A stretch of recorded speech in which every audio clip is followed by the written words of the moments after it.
कि पनिया लाल लाल, कि पनिया लाल लाल,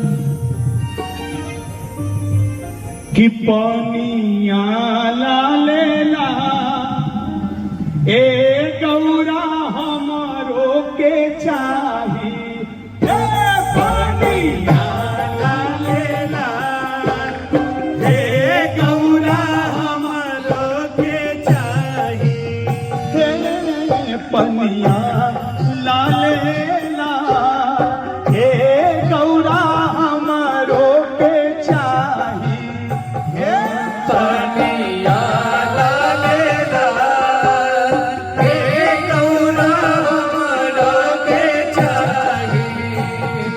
कि पनिया लाल लाल पानिया हो, पनिया लाल लाल पनिया हो, कि पनिया लाल लाल पानिया हो, पनिया लाल लाल पनिया हो, कि पनिया लाल लाल, ए गौरा हमारो के चाही पनिया लाल लाल, हे गौरा हमरो के चाही।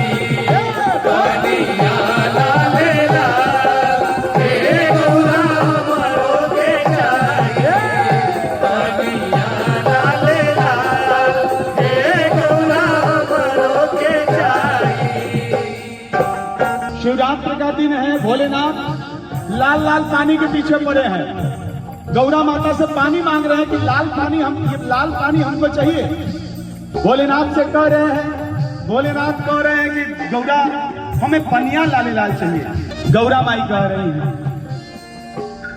ए आड़ा पनिया तू रही गईला भोला, आड़ा बनिया दुलरी गैला बोला, कि लाल लाल पनिया पूछन का होला।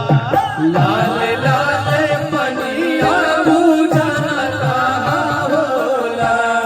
ए आड़ा भंगिया तू रही गईला भोला, लाल लाल पनिया बोला न का होला। अरे खरीद के परी है गुलाल हो, खरीदे परी में गुलाल हो, आहे खरीदे के परी है गुलाल, ए गौरा हमारो के चाही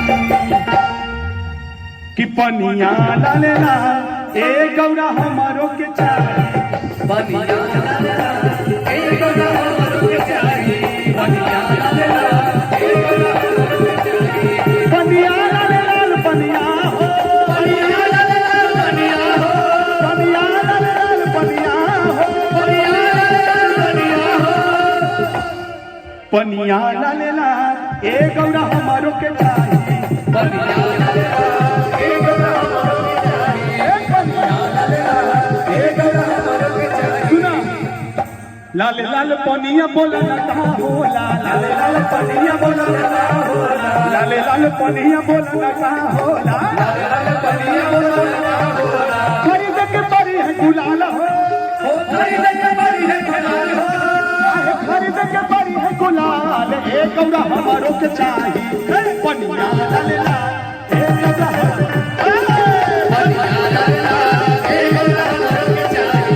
पनिया लाल लाल, हे गौरा हमरो के चाही। पनिया लाल लाल, हे गौरा हमरो के चाही। पनिया लाल लाल, हे गौरा हमरो के चाही। पनिया लाल लाल, हे गौरा हमरो के चाही। बोले शंकर भगवान